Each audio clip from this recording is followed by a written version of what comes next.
book, Doresh Tov, by Rabbi Ephraim Kachlon, my rabbi.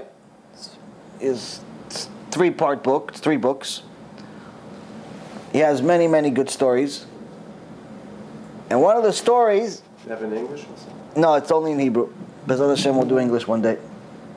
One of the stories is about Rabbi Galinsky. Rabbi Galinsky, Zecher Tzadik Livracha, died not just a few years ago, was one of the top Kiruv rabbis in the world, and he had such a Avat Yisrael, such love of Am Yisrael, that it was hard to compete with something like this. There are so many amazing stories of how he did Kiruv in the most unusual places, things that in our generation we can't do. I'll give you an example. There are stories of how he used to go to a nightclub, knowing that somebody would tell him, there's a bunch of Jews in this nightclub. Bunch of Israelis in this nightclub doing Hashem and Hashem, who knows what. He would go with his black and white, old man, will go to the nightclub, take everyone out, get them told Tshuva. All of them go to the kollel. Today, the rabbi goes into the nightclub, he doesn't come out. Who come out of the nightclub today? Shem and Hashem, there's Sodom and Gomorrah, and you go in there, you start promoting the club at the end of the night. But Rabbi Galinsky was Kodesh Kodashim. So Rabbi Galinsky says, I'm from the yeshiva of Novardok. Same rabbi that we talked to. We started with Rabbi Yisrael from Salant, Saba Novardok. Says, I'm from his yeshiva. We knew that we had to, in order for us to get Torah, to become part of our life, we knew from our teacher, we must do Mesirut Nefesh. We must self-sacrifice to get to a point of mamash getting glued to Hashem. So one day as a young student, I thought to myself, I need to work on my Yirat Shamayim. I need to work on my fear of the Almighty. I learned Torah all day, I learned Gemara, I learned Mussar, I learned this, I learned that, but I need to make sure that I have the right amount of fear. The Gemara says, Masechet Brachot,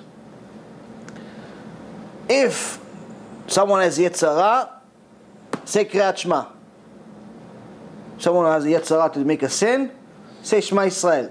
Remind yourself there's a God. If that's not enough, learn Torah. Remind yourself what the Torah says. If that's not enough, remind yourself of the day you're going to die.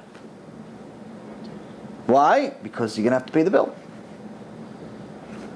So I said, okay, Rabbi Galinsky is saying, let me go prepare myself for the day I'm going to die. What's it going to look like?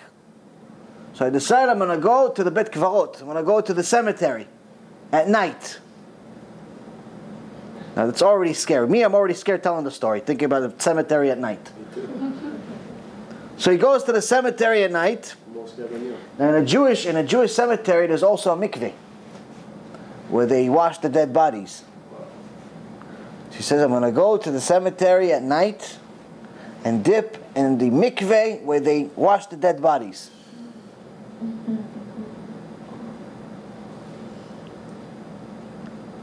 So Rav Galinsky, young man, middle of the night, he's telling the story. He says, just the wind, the whistling of the wind was terrifying.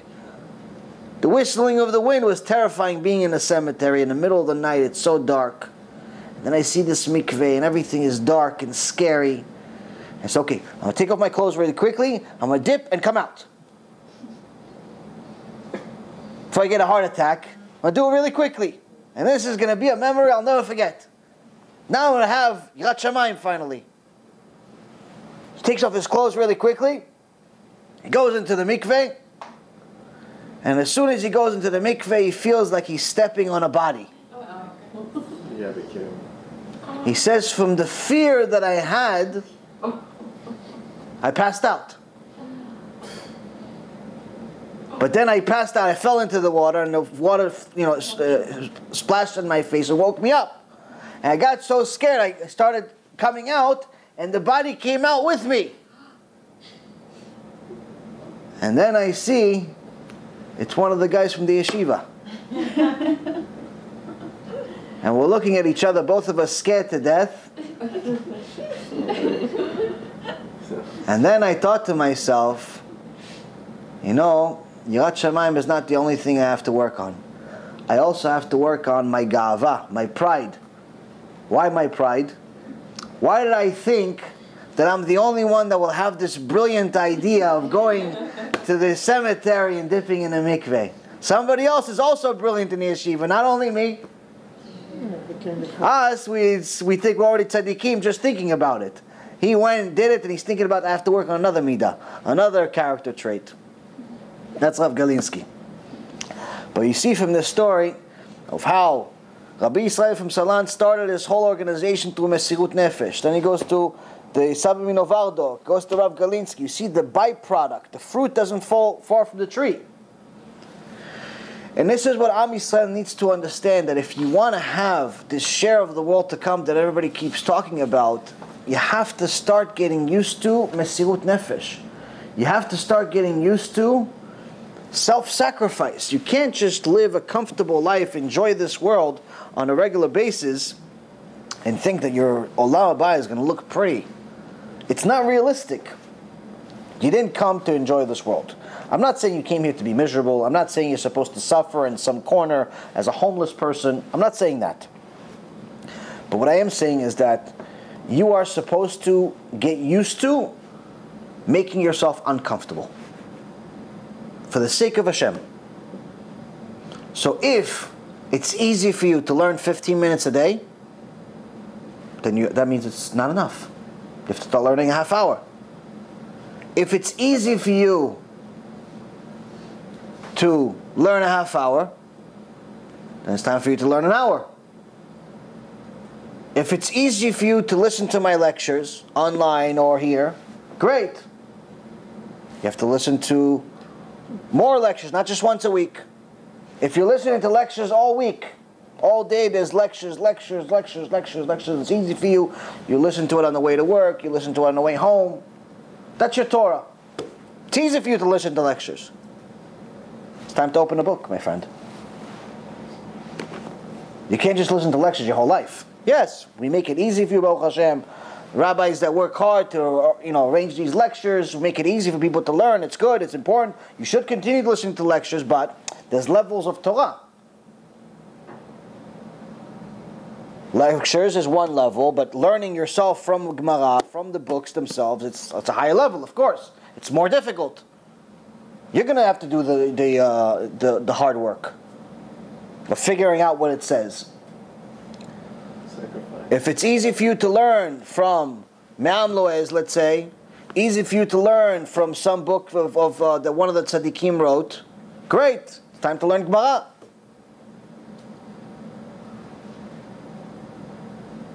If it's easy for you to learn Gemara, Ashrecha v'ashrech elkecha. It's time to learn Gemara with Tosfot. And it keeps going and going and going and going. But now, the ultimate purpose of all of it, all of this learning, is not for you guys to turn into encyclopedias and start teaching me. It's for you to apply all of it. Start applying everything you learn. When you see in Masechet Brachot, which is usually the first Gemara that people read, you see Masechet Brachot, it says, if a man has a woman as a customer and he has to give her change,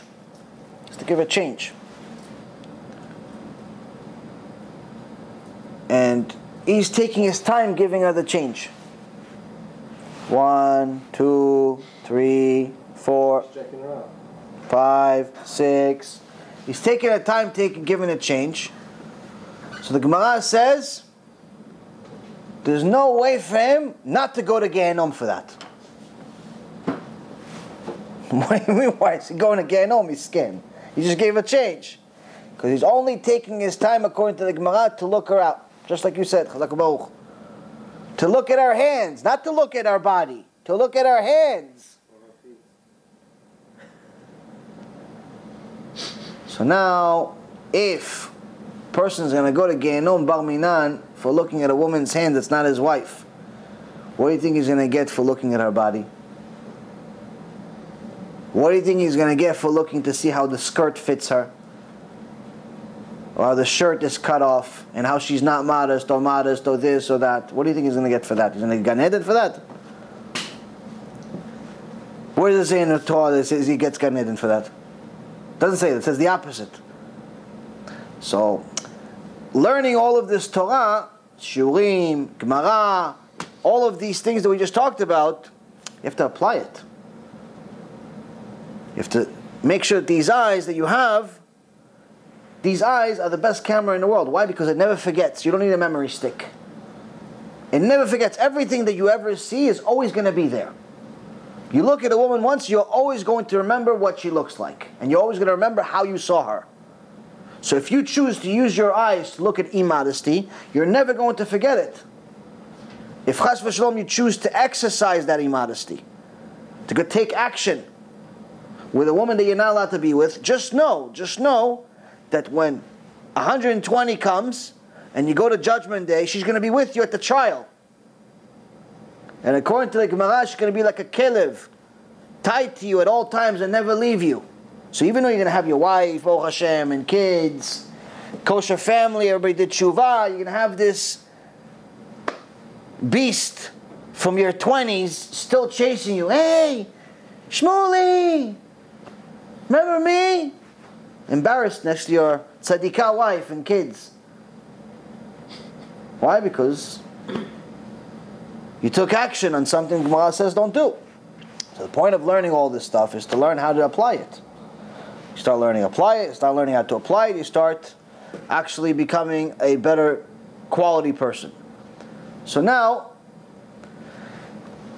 that we understand that in order for any of these Mishnayot that we're going to learn in Pirkei Avot, we understand that Olam HaBa is not a free ticket. Just because your mom is Jewish does not mean anything.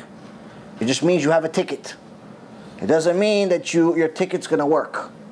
You could show up at the door and say, okay, yeah, a very nice ticket, beautiful ticket, but it says on the back of the ticket, no shoes, no shirt, no service. You know how they say next to in these 7-Elevens, they always have a sign on the door, no shoes, no shirt, no service?